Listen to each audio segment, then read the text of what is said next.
This is our first time. I hiccup.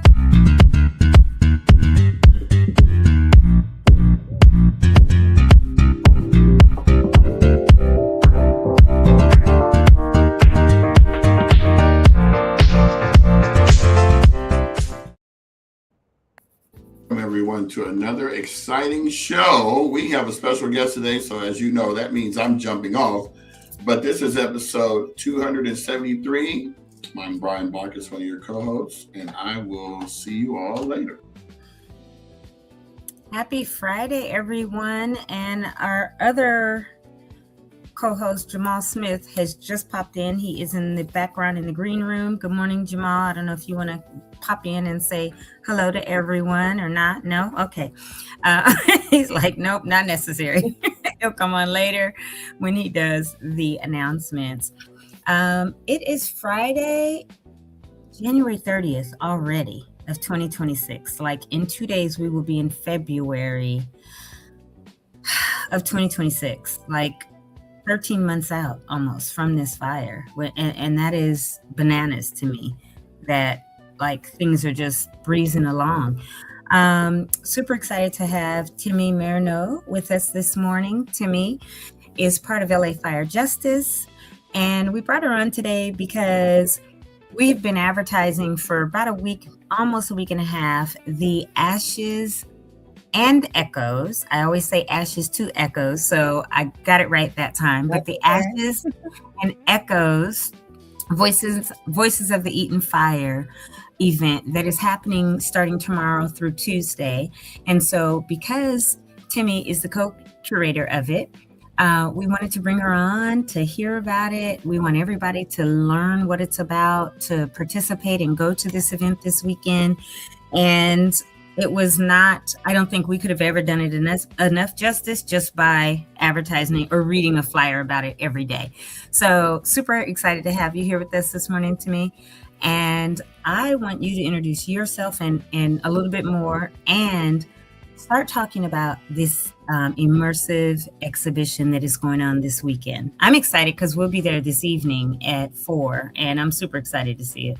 Amazing. I mean, I'm excited to see it myself, Toni, and thank you so much for having me on the radio show. I'm a big fan. I've become a big fan.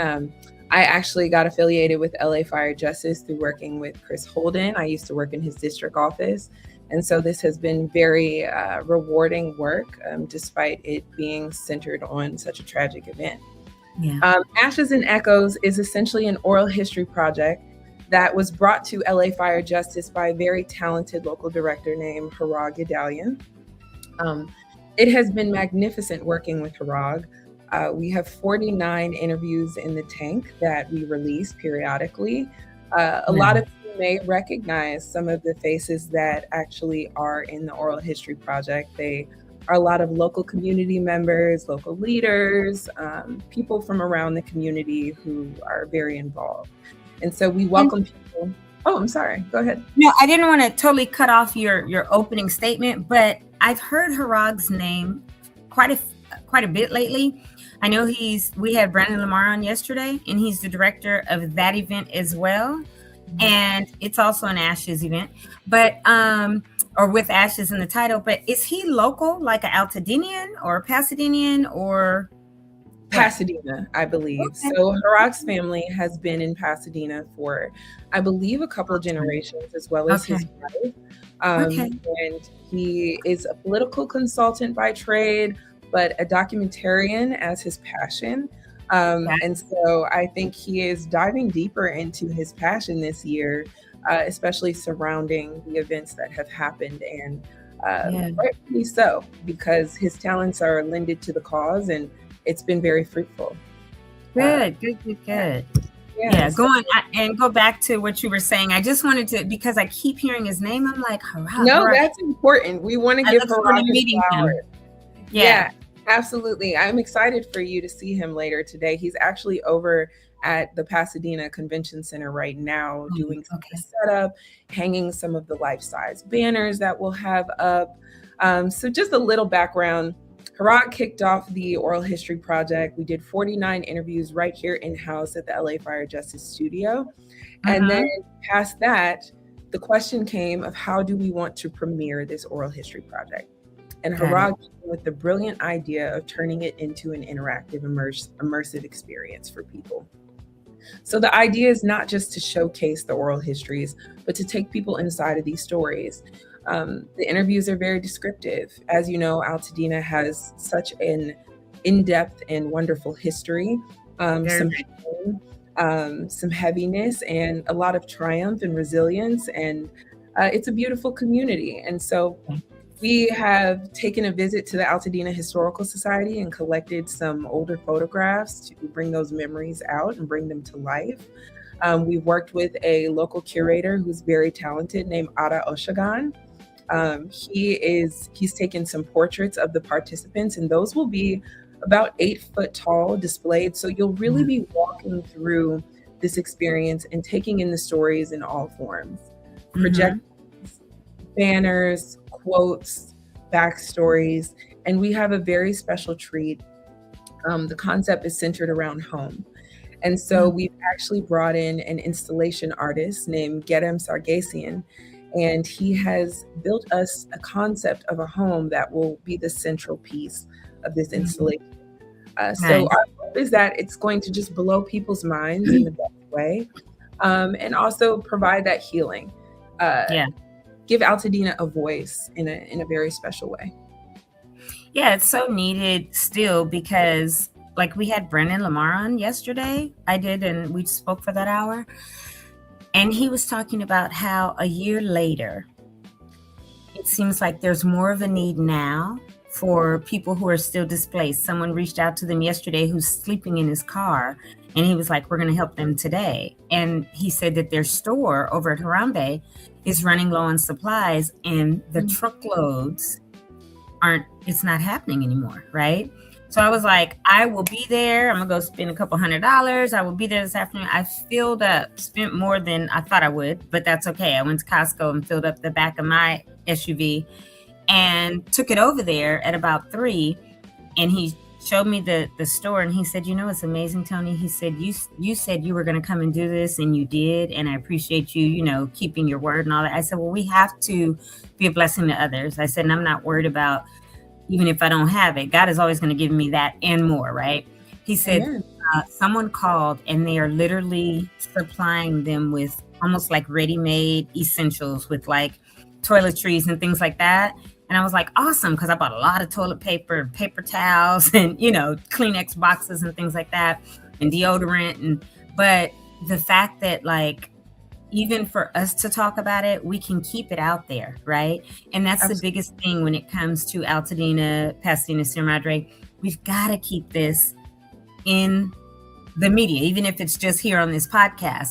But because if we don't, then the people who are still truly suffering and in need and homeless or displaced or maybe living in a car or whatever may not get exactly what they need. Because when the major national media or, you know, big local media news channels go away, everything goes away. But you can't a year or 13 months later, people are still in dire need. Oh, absolutely. I've learned a lot about this recovery process just with working here at LA Fire Justice. These guys have done this, you know, 10 times or more. And so they're kind of familiar with the different stages. But I gotta tell you, Toni, I'm with you. It's infuriating sometimes to see that, you know, national media trickles off, and then how easily people's minds slip to something else. I have a couple of friends in Detroit, and I FaceTimed them recently when I was up in the area, in the burn area. And I said, hey, I just want to show you guys what's still going on up here, because I'm not sure if people really know. And they were just shocked. They were like, oh, so this is a year later? And I said, yes, this is a year later. These people still don't have what they need.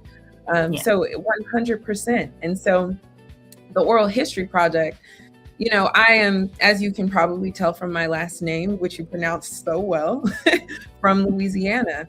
And I know from being from the South how important it is to keep record of things. Because if you don't, then it's almost like you were never there.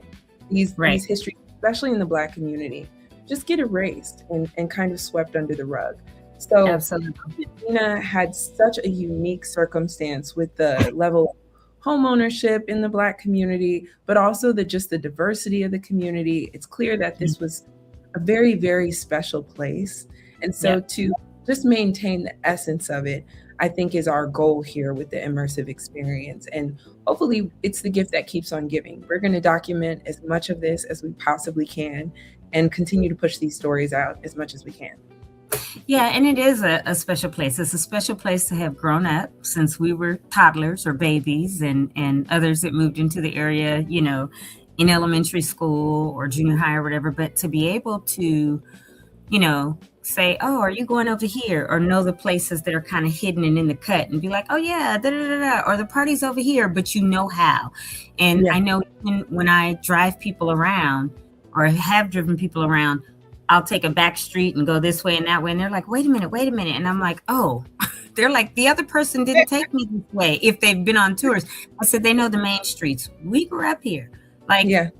1968, 2 years old, right? Brian and those guys and Jamal in the 70s or whatever, and early 70s. And so we know all these little areas to just slide around and all of that. And then we talk about things like, oh yeah, did you go to the Y that was on Palm? Or did you go here? Or remember when we did this? Or remember when we did that? And then like I've always said, it feels like so much of our life has just been erased, right? Through this fire. But we have to be resilient. We have to stand strong until every single person that wants to come home comes home. Yeah. And I think that's the most important thing, right? But I will say this. We are not as far out or as bad off as many places that have had fires. We are actually ahead. Because again, I talk about, we learned at the After the Fire Summit in September from the mayor of Lahaina. They just a week before that summit, which was I think the 22nd of September that we went up there, cleared their 1,500th and last lot from debris.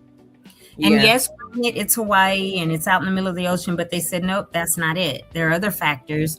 And so for us to have done it in 3 months and we've got 8 families home already, and we've got 1,500 permits and, all of this, we are a lot more advanced than most towns or cities that have been decimated by fires. I've talked to people from Paradise. I've talked to people from, up in Santa Clara in Sonoma County and the coffee fire. And they're like, it took us 7 years. It took us 2 or 3 just to get to the point where you all already are. And that was like by November. So even though we hear consistently or constantly from people that, oh, it's taking too long. And, this executive order nonsense that just came out the other day saying somebody's going to come and try to take over the rebuilding. No, you're not. Get out of here. We don't need you. We don't want you. Send the funds. Quit playing games, trying to withhold funds because we are a blue state and we don't like you, right? But the fact is, as long as we can get funders to come and help so that it bridges the gap for those that don't have the funding in whatever that looks like, sometimes grants, sometimes very low interest loans or whatever, we are ahead of the curve. We're definitely far ahead of Palisades, even though that's a city, within Los Angeles, the city of LA. But I'm super excited about where we are today, right? At January 30th. The fact that we're a year and about 2.5, 3 weeks out, we're doing really well. And I just drove through Altadena yesterday because I had to go to Harambe, and afterwards I was like, oh, let me go up to my house or the house, right? I always call my parents' house the house or the lot. And me and my dad always say the house, and my mother looks at us and goes, the lot. And we go, yeah, we know what we mean. But went up there and there's so much more buildings again. And it's just like, oh my gosh, people are going to be home in 2026. Oh yeah, well, you cannot shake the spirit here. No. Yes. Altadena, I have come to learn, is so different from anywhere else that I've ever been in.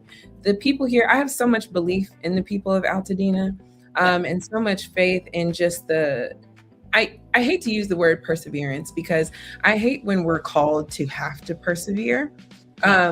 But I believe in it. And I know that the spirit of recovery is here. Just the other day, I drove around to actually take some photographs of the yard signs, and that is part of the installation. And it was the most inspiring thing to see. Yes, there are empty lots. Some of them have already started building. Some of them still have remnants of what was there. But you see these signs: I'm a neighborhood captain, Altadena not for sale, Altadena strong, keep Altadena lands in Altadena hands. And it really just speaks to the spirit of the community. The community is gonna keep their feet planted until recovery is seen through. Yeah, we're not going anywhere. Yeah, absolutely. I mean, that's the only way we can really say it, right? Like, we're not leaving, we're not going anywhere. We're generations and decades in, and will continue to be, because you know, our children, our grandchildren, whomever, we're staying put. And especially when you talk about the Black community in Altadena, which is all over, right? Mm-hmm. We tend to hear this thing of, oh, they're only on the west side. No, they're not. I grew up on the east side. Lots of us grew up on the east side. But the facts are, our community is so diverse.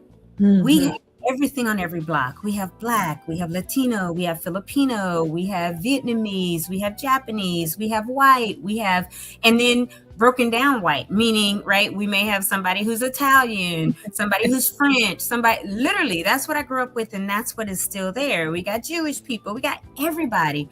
And so everybody's like, no, we got to rebuild, we got to come back. And when I say I want to see everyone who wants to come home, that includes whatever culture you are, whatever shade of melanin is or is not in your skin tone. Everybody that wants to come back for Altadena, come back. I hate hearing people that are newer to Altadena, and when I say newer, like 15, 10 years or whatever, do nothing but complain because they don't know and don't have enough of a history. And, oh, we got to do this and we got to change this. And it's like, okay, you know, and then slowly but surely they're realizing, yeah, no, this is not, these people are deep that are here. And we got to listen to those that have been here for 4, 5, 6, 7, 8 decades, right? Oh, yeah. It's in your heart and soul. When you have somebody who had the courage down your lineage to migrate all the way across the country, before the time of internet, before the time of cell phones, not really having an idea of what they're walking into, and to plant their feet in this community and establish something for the generations in front of them, it's deeper than, oh, this is a nice home. This is your heart and soul in this community. And so, you know, it's evident. It shows through the people.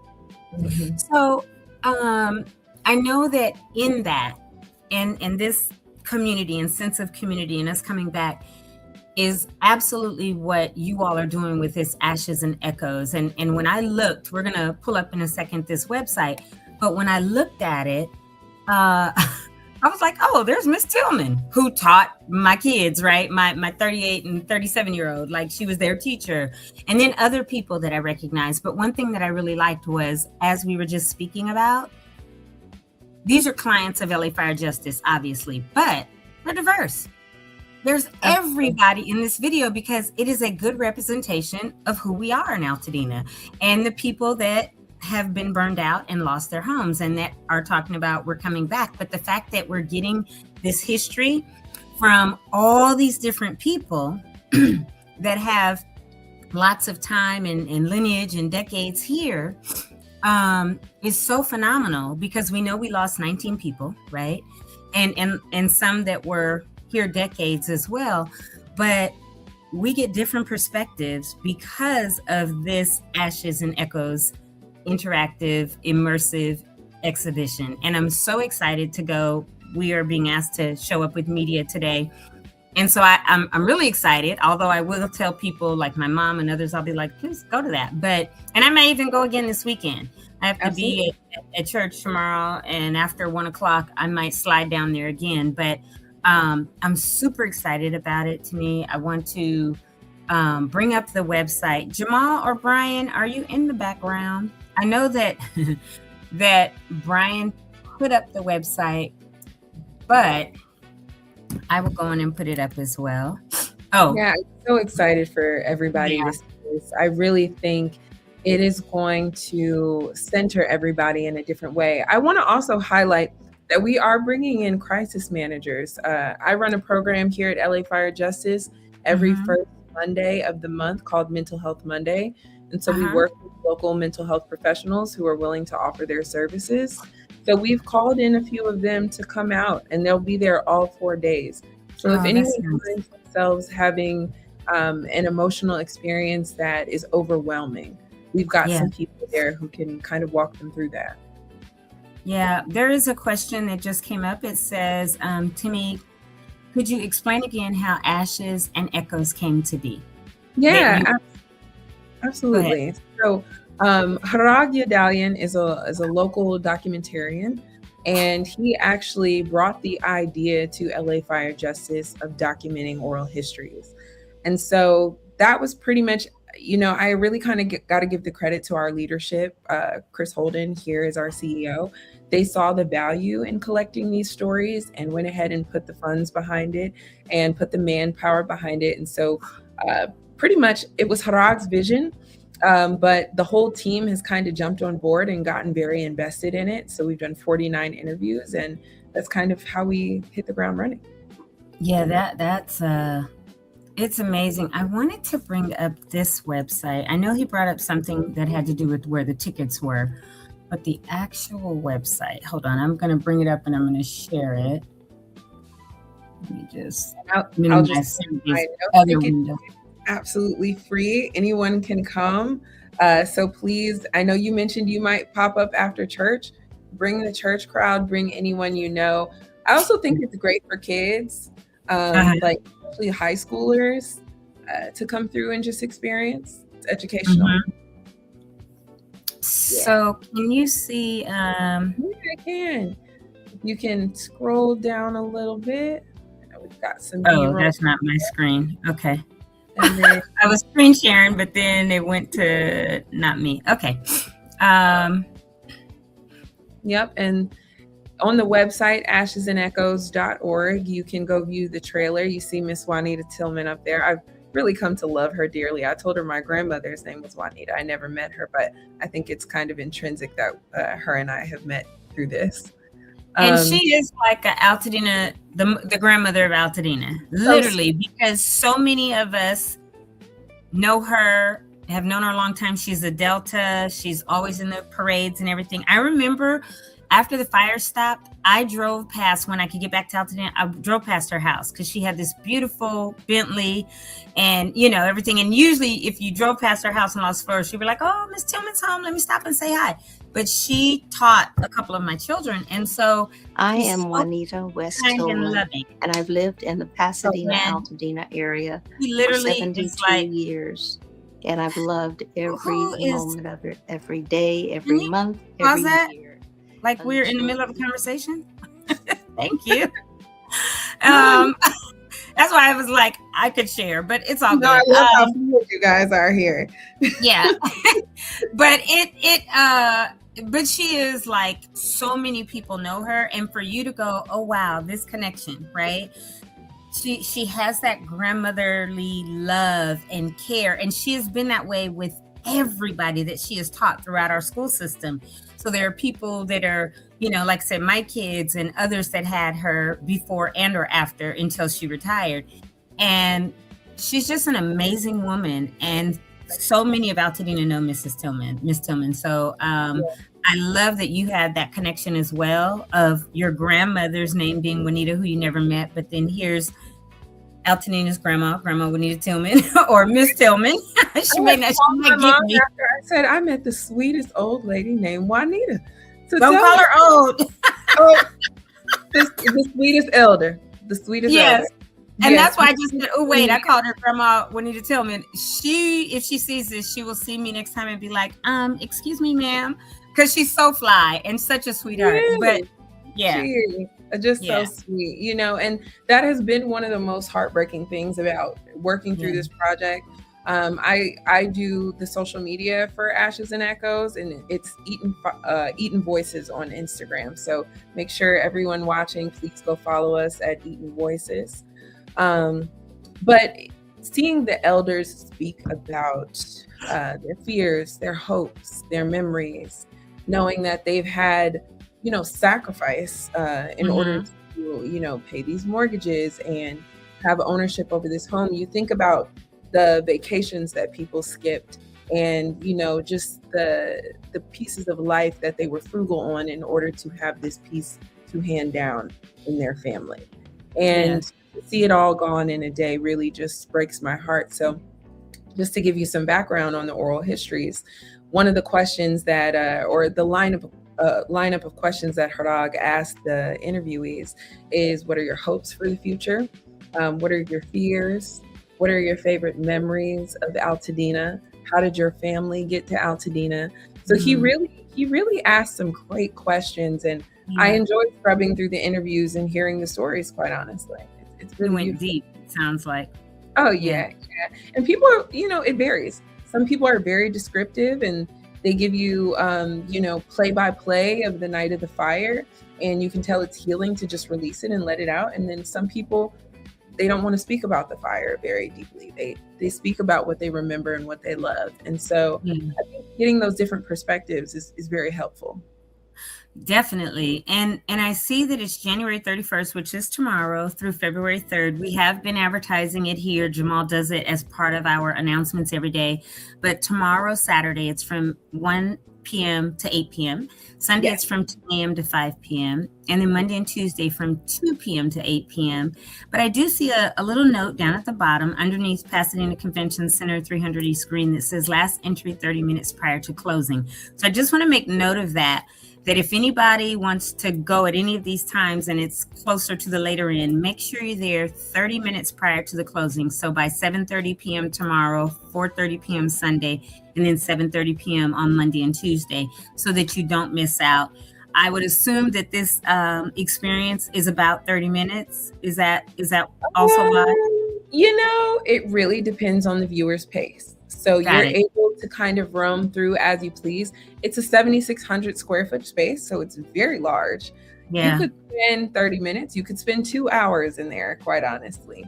There's a lot to look in. There's some literature to read.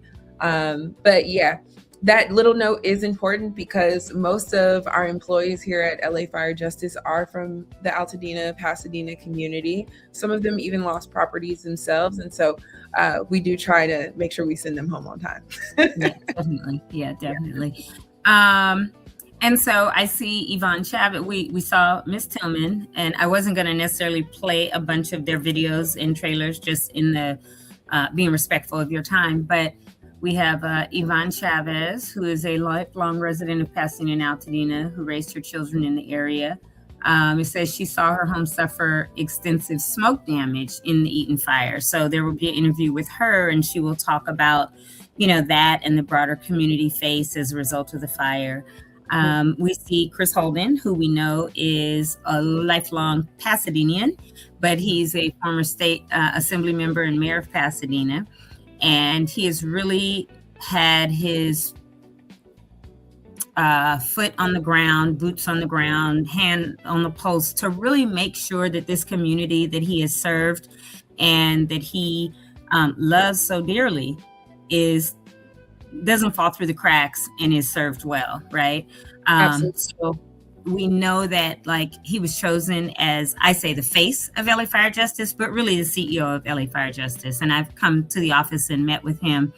And it was funny because last June at Juneteenth, he was up at Loma Alta Park. And my aunt, who's 92, and I'm her power of attorney, and his father were very close political friends.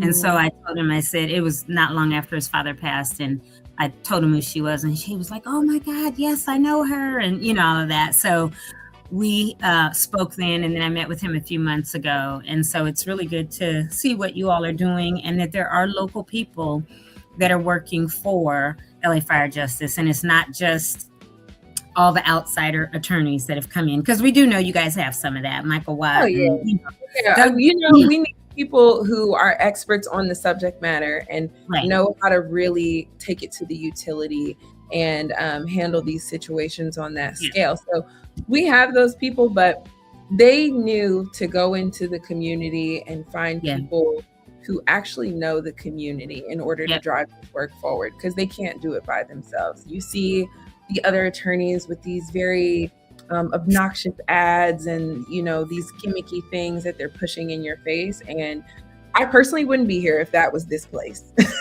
You know, I try to work with people with integrity. And I mean, we obviously know Mr. Holden. He is the shining example of integrity.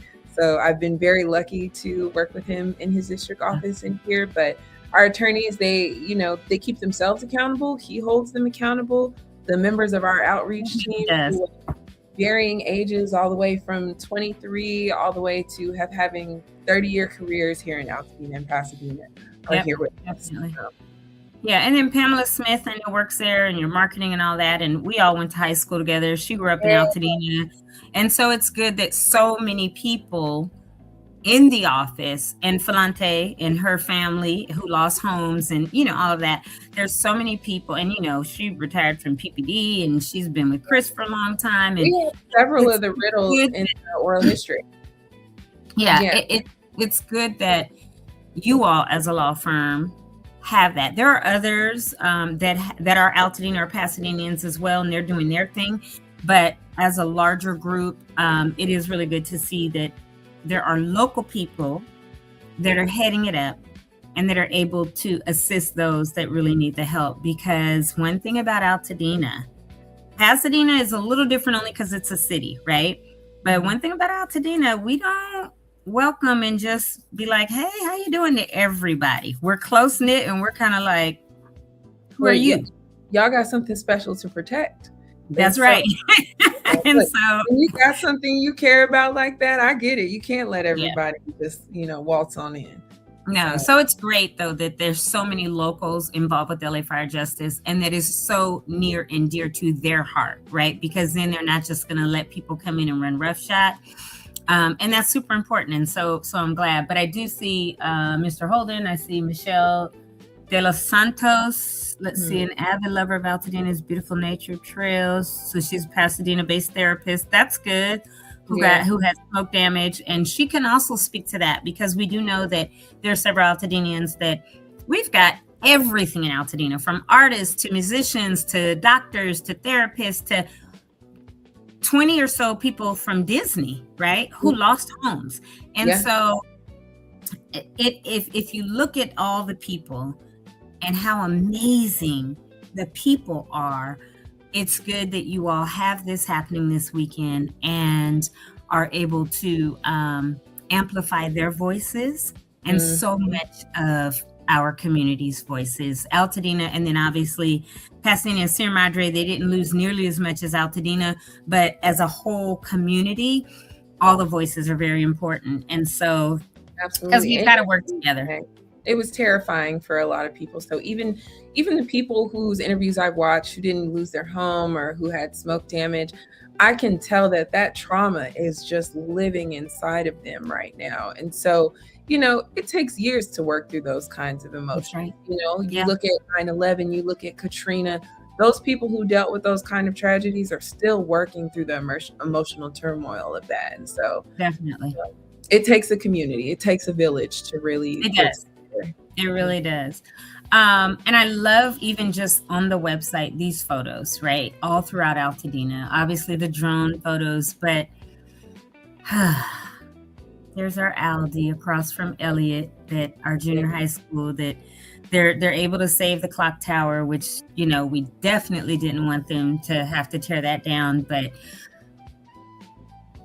yeah, Mr. Holden went to Elliott. Yeah, we all did. Yeah. Just so much of our lives are gone. Yeah, absolutely. You know, it's hard even for me, not necessarily being from here, just to watch people go through this. I was telling Falante, my family was living in Detroit when Katrina happened, but I was born in New Orleans. Both of my parents born and raised in New Orleans, my grandparents. So I remember my parents watching the TV and just the devastation just swarming over them, recognizing all these spaces. So, you know, you feel everything that you need to feel. And I think it's important to really lean in on those emotions and then lean on the people around you. Yeah, I know with my dad being born and raised in New Orleans, when Katrina happened, we had cousins come out and stay with us afterwards for a while because they were on, this is the craziest thing, New Orleans East, which is actually, no, on the west side, and the west is the east. And I tell them, why do you all say that? You're traveling west, you call it the East Bank, and you're going east and you call it the West Bank. The most bewildering thing on the planet to me. But over in Gentilly is where my grandparents are buried. Oh, nice. And so I went down, I go down every now and then, but I went down a couple of years ago, few years back with my uncle. I want to say like in 19 or whatever. And then I went again in 21 because I was like, I got to go make sure that their graves are still there and all this kind of stuff because of all the flooding. And they are, but we walked the cemetery for like an hour or so. There are 4 quadrants just to find it. But it's, and then like they grew up over in Kenner. And so, or Metairie, actually. But yeah, it's just like driving all over and seeing all the stuff from when we would go when I was little. It's like, oh, it's so different. And people are like, oh, and don't you love New Orleans? And I go, no, I absolutely don't. They're like, why? And I'm like, it's dirty and there's no curves and the grass grows on the street. And, just in the real parts, right? Not French Quarter that they make pretty for the. I love everything about New Orleans. I love everything. I might be biased, but I love everything. You're biased, and it's all good. I didn't grow up there. I grew up in Altadena. My dad's from there, but we went a lot, and all I remember is like, it's too hot, it's too humid, it's too many bugs. That I'll give you. Hot, humid, and bugs.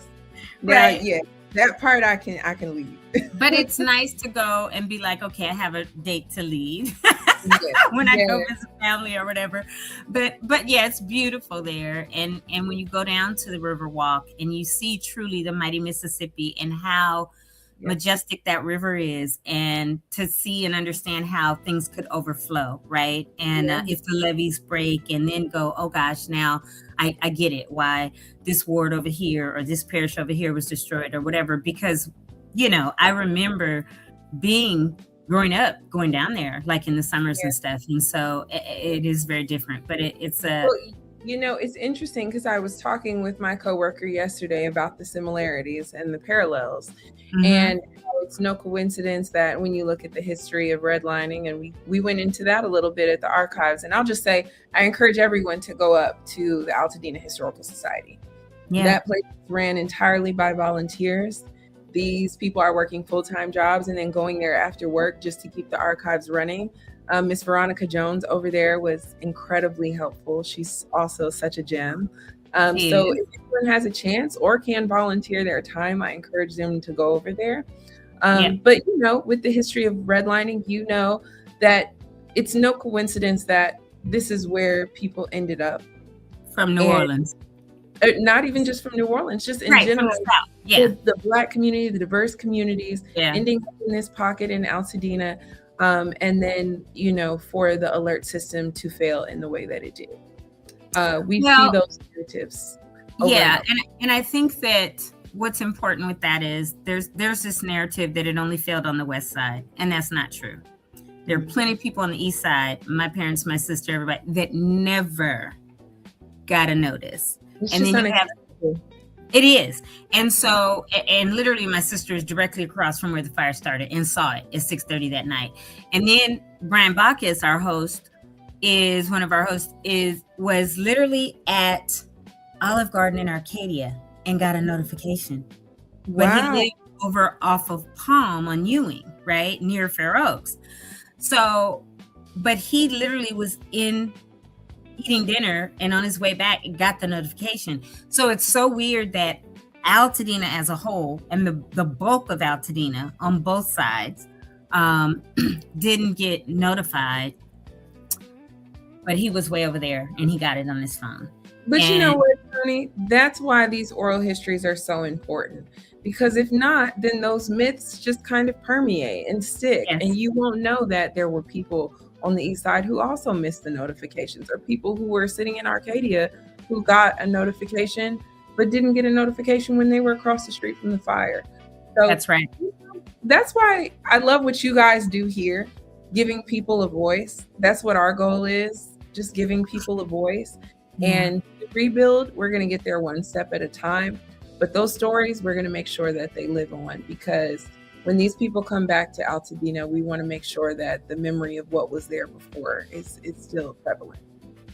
Yeah, and I hope to see something in the future, right? Here's Ashes and Echoes, and then what he's doing with Brennan Lamar on Sunday, which is also Ashes. I don't want to get the wrong.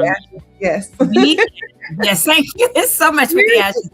But something on the other end, on the other side, right? I know that we go out and Brian will go out on his own. I'll go out. We'll take some video. We'll take pictures or whatever. But just kind of chronologically see as the rebuild happens.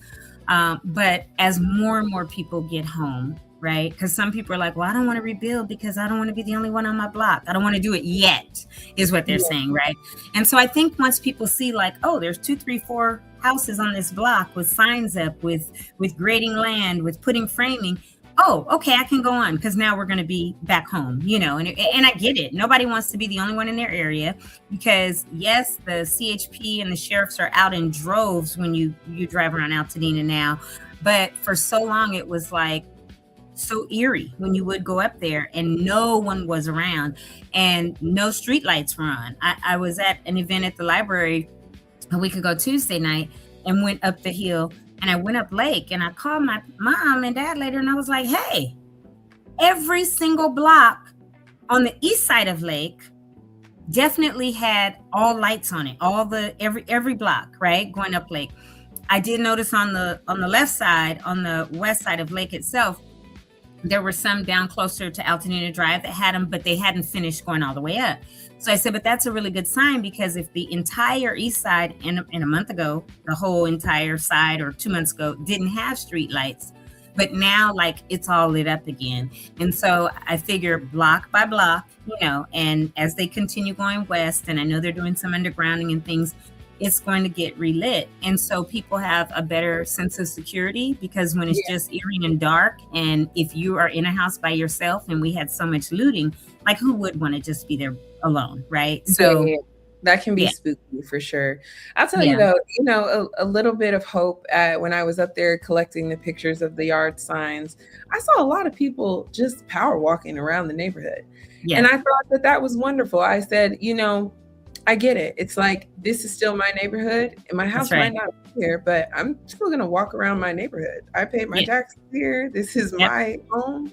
So, you know, I love to see people kind of trickling back. The energy's starting to come back as the structures come back. And you're right, because people will park in their driveway and then they'll go and they'll take their dogs and they'll go walk their regular route that they would walk with their dog, with their pet or whatever. And I see it all the time. Healthy. Yeah. And it is healthy because I know my sister and my parents say they go to Pasadena almost every day or Altadena or something. And so they could be in their neighborhood, in their community, right? Absolutely. Instead of being where they're displaced. Yes, they can go to a store or whatever, but it does not feel like home. And if that's what helps people feel like, okay, until I get back, I feel safer here. This is my safe space. This is where I have peace. Then go and be, you know, where you can be, where it makes you feel better as you are dealing with your recovery and the mental aspect of that recovery as well. So, Timme, I don't want to hold you. We didn't have like a set time, but it is 10:45, and I know it. We could both talk for a while about this because it is so amazing. I do want to get to another question or two that was here. And this one that was in the chat says, will it be shown, this exhibit? This isn't a film, but it's an immersive exhibit. So will it be shown anywhere after the run at the Pasadena Convention Center? Will it happen again? So given that it goes as well as we're thinking it'll go, there might be a part 2 later on in the year. I think that's something that LA Fire Justice and our other sponsors, Black Freedom Fund, has been a part of helping us push this. And we have some other people who have put a monetary push behind this. I think if it's everything that we're hoping it'll be, I think there will be a part 2 of this. But aside from that, I know myself, I will be there catching as much behind the scenes as possible. I've been doing behind the scenes of the whole process. And then my husband is actually a filmmaker. He's going to be there filming as much as possible. So we're gonna be posting recaps so that anyone who couldn't make it can see it. But we do encourage people to come see it in person, because I don't think the video will do it the justice that the in-person experience will do. Yeah. And then you kind of answered this other one that popped up as well that says, are there any plans to continue interviews and have additional? And as we were speaking, you spoke about that, right? And I said, well, I do hope to see something in the future. So I know you said, I believe 90 interviews you all have had? We only have 49 right now. Oh, 49. Okay, I heard the 90. Tons of material. But we are, I do believe that we'll have an opportunity for people to sign up to be a part of the oral history at the exhibition. So if anyone shows up and says, hey, I'd actually like to sit down and tell my story, we have the opportunity for that. So definitely. Oh, awesome. And then this one that says, do you feel that this type of project or exhibit would be a benefit for communities to duplicate, not only after a disaster, but while things are going well? Absolutely. 100%. So actually, my husband and I talk about this all the time. This is something that diverse communities across the country should be doing. Right. Not just diverse communities, but, unique pockets where there is that autonomy and people have something special going in their community. Tell the story, especially when there's a deep history. We don't want to lose the history of places, because we know that if we don't tell our own history, somebody else will tell it. Somebody will.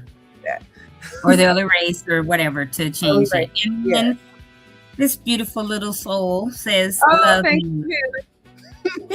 That child happens to be mine, but I haven't been in. She does. Actually, my oldest daughter lives in Baton Rouge. How funny that she grew up out here, but her grandpa's from New Orleans and she lives down there. She's a nurse and she lives in Baton Rouge. But yes, it's getting ready to be Mardi Gras. They have gone for Mardi Gras, Hannah and Brittany, and she does. She loves it. But again, she didn't grow up going down there with family and a grandpa that would whoop you with a red strap and all this stuff. So her experience with NOLA is a little different than mine. Go down there in a July and see what it's hitting. Baby, I was there beginning of July a few years ago. Like the July Essence was there, but I was going for we had a family picnic at City Park, and we were honoring a couple of, like an uncle and a cousin that had passed. So we were just having a big picnic. And I was there, got home July 3rd, the 1st through the 3rd or the 3rd. And when I walked out of the terminal, because you gotta go from this terminal over here to get your rental car, and you gotta walk. And when you come out of the main part, before you even get to the doors to outside, I was like the humidity. I could not breathe. And then I had to walk in it. And by the time I got to where I got the rental car, I was like, oh, Jesus, I'm going to die down here. I'm gonna die. So, yes. That humidity, once you get used to it, it feels really healthy. It feels good. Like a nice I'll even get used to it. Well, and humidity bothers my asthma. It literally chokes me up and I can't breathe. So for me, I could not leave in the South because I'm like, And then I might have my hair, flat ironed or whatever, and that's not going to work down there. So, but no, she loves it. And thank you, Hannah, for chiming in. Timme, this was great conversation. Absolutely. I anticipated 10 to 15 minutes. I'm glad that it naturally flowed and we went 45, and that you were able to really give some insight and answers to the Ashes and Echoes event, the Voices of the Eaton Fire, the immersive exhibition that it is going to be. I'm excited about seeing it this evening, and I hope that people get there. I hope people in droves, Altadenians, just come out and support this project that you all have worked on and that you were the co-curator of. So thank you for doing it. Thank you for being so engaged. Thank you for what you are doing at LA Fire Justice. And thank you to everyone at LA Fire Justice and Mark Philpart, Black Freedom Fund, for making sure that this happened, and any other sponsors that you all have. Very important to continue to tell the stories of Altadena. And thank you all for being willing to come on today, you being willing to come on and share it with us and talk about it. And I look forward to our recap that we'll have on Monday, because we will talk about things that we went to on the weekend on Monday. So excited about that as well. Absolutely, Toni. And thank you so much for having me on here and for being so supportive of the work that we do over here. You know, Mr. Holden, Falante, we all really appreciate it because every day we're just clicking on new ways to help the community and to reach people and let them know that we're here for them, that if you don't have legal representation, that it is important for you to get the emotional distress part of your compensation and other things that you won't get if you take other routes like the Edison package. So, you know, Ashes and Echoes is just one facet of what we do, but we're just going to keep thinking of new ways to help people heal holistically. And that's why we're here. Thank you. Yeah, you all do a great job of that. Everything that you do to support the community, not just say we're attorneys, come with us to sue Edison, but all of the workshops, all of the therapy sessions, everything that you all are doing is making it holistic. And it is about not just bringing people home, but helping them heal and be as whole as possible, right? Absolutely. No one will ever be fully whole because there's things they can never replace, right? But as whole as they could possibly be, I can say that LA Fire Justice does an excellent job making sure that the community is covered in as many aspects as possible. So thank you all again. Thank you, Timme, and to Chris Holden and Falante and Pamela Smith and everyone else at LA Fire Justice. Thank you all very much. And I'm excited about seeing this weekend. Thank you. We look forward to seeing you later today. All righty. Have a great one. See you later. Thank you. Bye. Bye-bye. And Jamal, do you mind if I add you to the stage, or are you going to just segue directly into the announcements? Did you say yes? I hope you did. I'm sorry. Okay. I thought I saw your hat shaking because your voice wasn't on. Yeah. Good morning. Very good. Good morning. Good morning. It was nice to hear from Timme. Yeah. That was, it's pretty cool how this kind of came about. And I believe when people go, they're going to have an emotional experience as well. So very, very cool. Very cool. Yeah. Well, I will not pop off, but I know you're going to do the announcements, which will kind of put me in the back, and Sure. Good to see those. Thank you, Jamal. Absolutely. Here we go.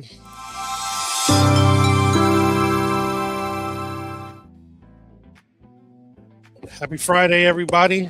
Here we go with the announcements. Just a reminder that in-person SBA assistance is returned locally at the Eden Fire Collaborative, the Collaboratory, at 540 West Woodbury Road in Altadena. They're open Monday through Friday, 9 a.m. to 6 p.m. They're also at Ronald Reagan Palisades, Post 283 at 15247 La Cruz Drive in Pacific Palisades. They're open there Monday through Friday, 8:30 a.m. to 5 p.m. And again, the last reminder in this particular instance that Saturday, the 31st, so tomorrow, is the last day the Altadena Main Library will be open in its regular capacity because beginning the next day and for 14 to 18 months thereafter, it will be undergoing renovations.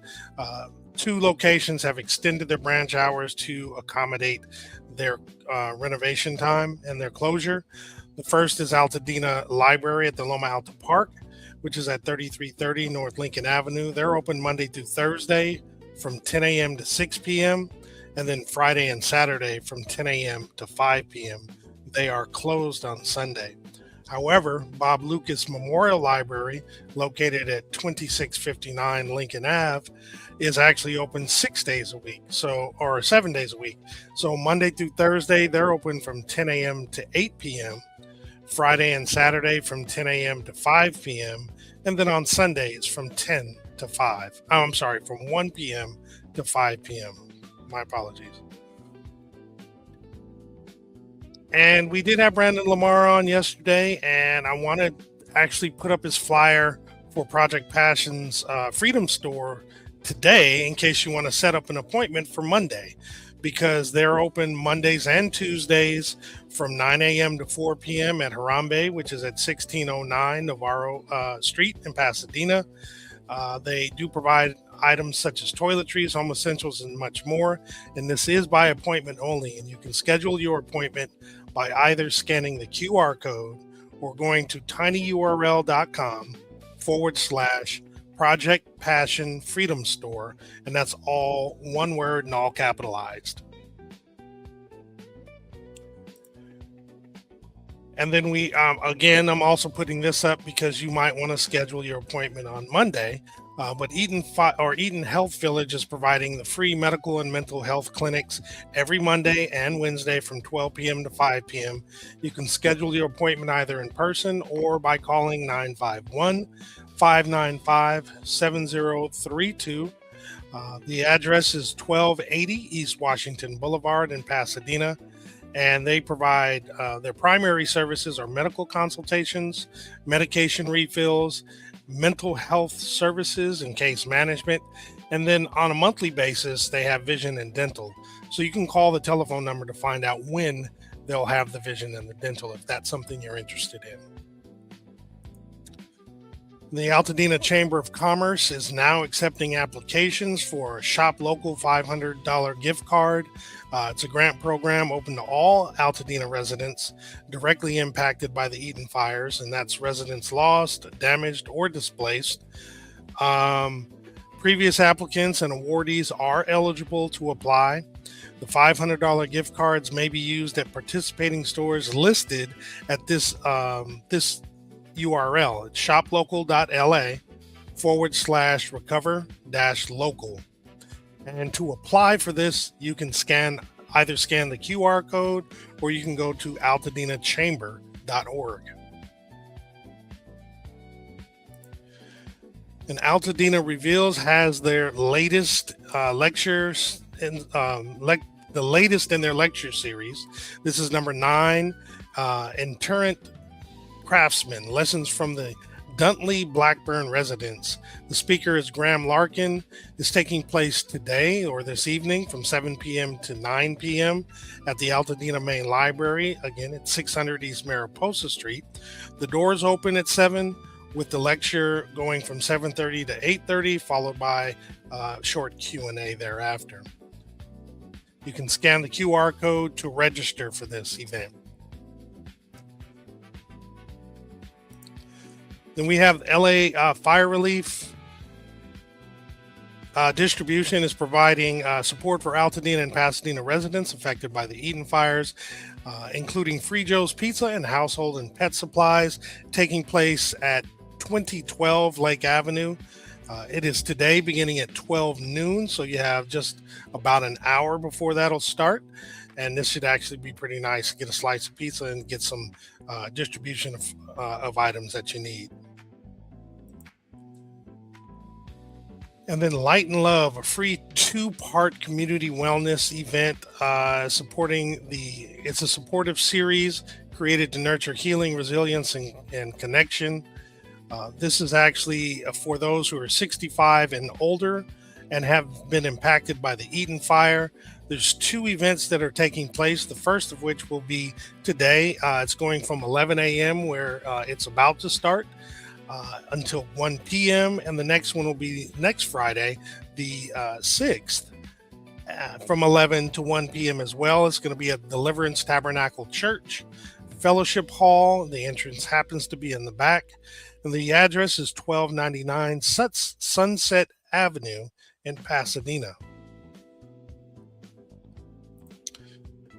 Hillside Tabernacle City of Faith Church is having an Altadena wildfire recovery meeting.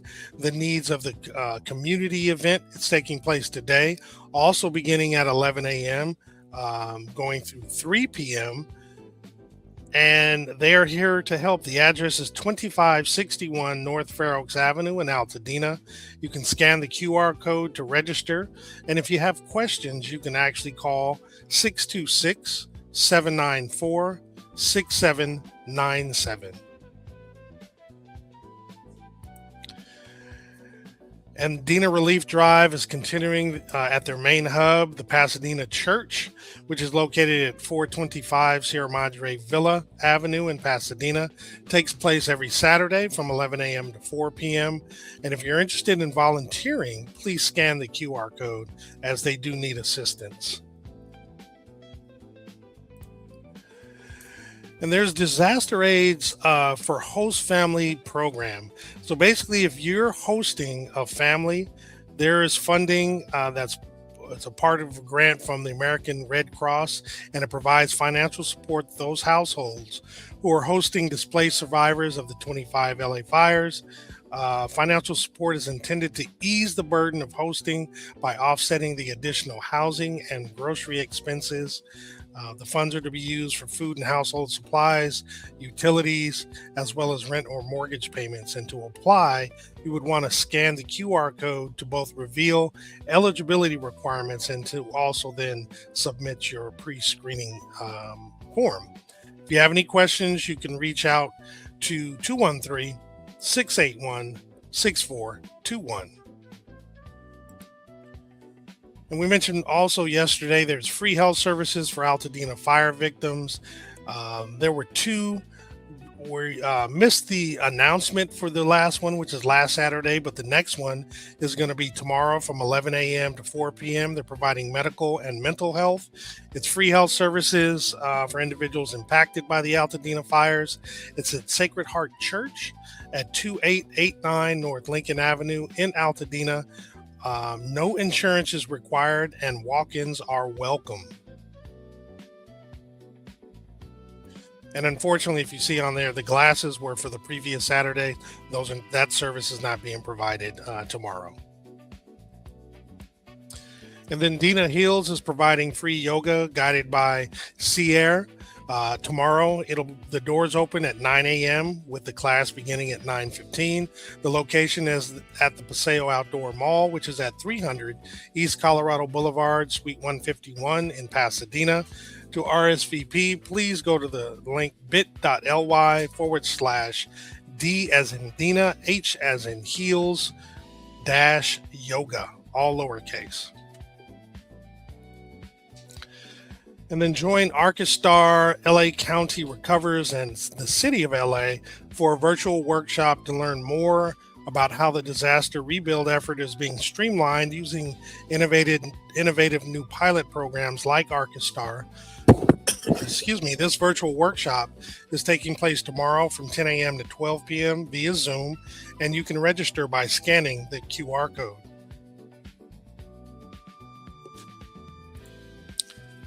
And 1,000 Voices, Altadena Mosaic is providing a clay and storytelling workshop with Alma Cielo and Amy Shimshin Santo. It's a hands-on art and storytelling workshop for people impacted by the Eaton fires, where you're able to shape clay, share stories in a space of care and creativity. It's taking place tomorrow at 1 p.m. through 4 p.m. at the Armory Center for the Arts, which is located at 145 North Raymond Avenue in Pasadena. Families are welcome and no experience is necessary, and all clay materials will be provided. However, you do need to bring a journal and pen or pencil to participate in the storytelling, and then drinks and snacks are going to be provided. And as we heard from Timme a little earlier today, there's going to be the Ashes and Echoes, an immersive exhibit that transformed the oral histories of Eaton fire survivors into a living tapestry of home, resilience, and restoration. Admission is free, and this exhibit is taking place tomorrow, the 31st through February 3rd.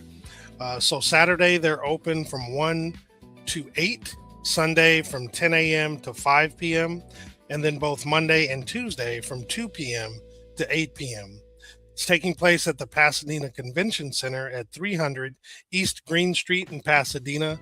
And to register and get your free ticket, you can actually scan the QR code. Excuse me, or you can go to ashesandechoes.org.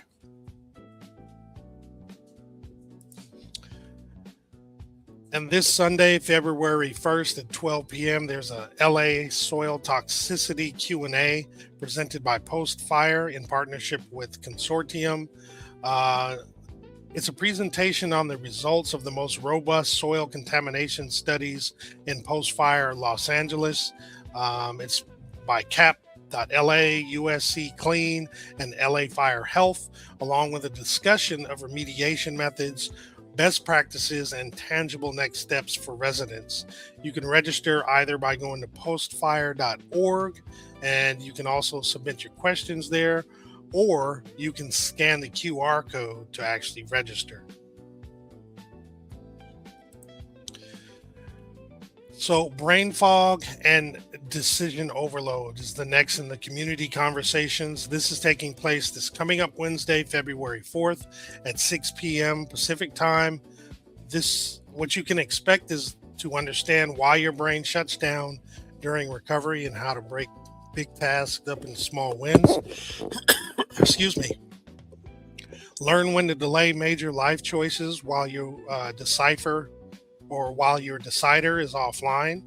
Share what tools have worked for you to manage the chaos and learn what worked for your fellow survivors.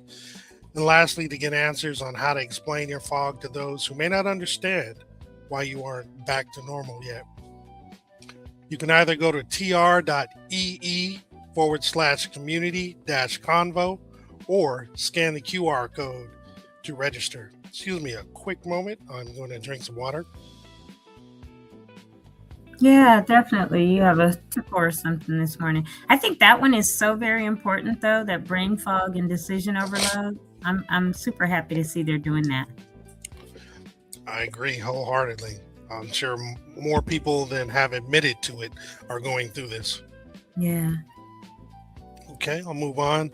And lastly, we have the official premiere of the documentary film Beneath the Ashes, The Past Reimagined, which was produced by Brandon D. Lamar and directed by Harag Gedalian. This premiere is going to take place this Sunday, February 1st at Agbu Cultural Center at 2495 East Mountain Street, with the doors opening at 4:30 p.m. and the screening beginning at 5. You can get the tickets by going to beneaththeashes.com or by scanning the QR code. This event is free, so we encourage everyone to come out and enjoy this event. With that, I'm done. I'll bring myself back in. Excuse me, and continue to cough in everybody's face. No, it's all good. I had hiccups right at the beginning, like right before. All of a sudden, I got hiccups and had to drink some water. So thank you, Jamal, for doing that. Thank you, everyone, for tuning in today. I really hope people go out and support this exhibition. I think it's going to be extremely important. And like you said, Jamal, probably be very emotional as well. But it may even just help in healing or helping people in the recovery, because they see others, right? And they're hearing the stories of their fellow Altadenians or Pasadenians or Sierra Madreans or whatever, who it might make them go, oh yeah, I'm right there too, or whatever. So hopefully a lot of people go out, enjoy it. It's supposed to be a beautiful weekend. I think in the 80s, the bulk of the weekend. So I hope everybody goes out. And not just to that, but to all the announcements. There's so much goodness out there that's happening for the community. So please partake if you're a survivor of the fire or impacted by it. And everybody have a great weekend. Yeah, take care, everybody. Enjoy the rest of your Friday and the weekend. See you guys on Monday for the recap. All righty.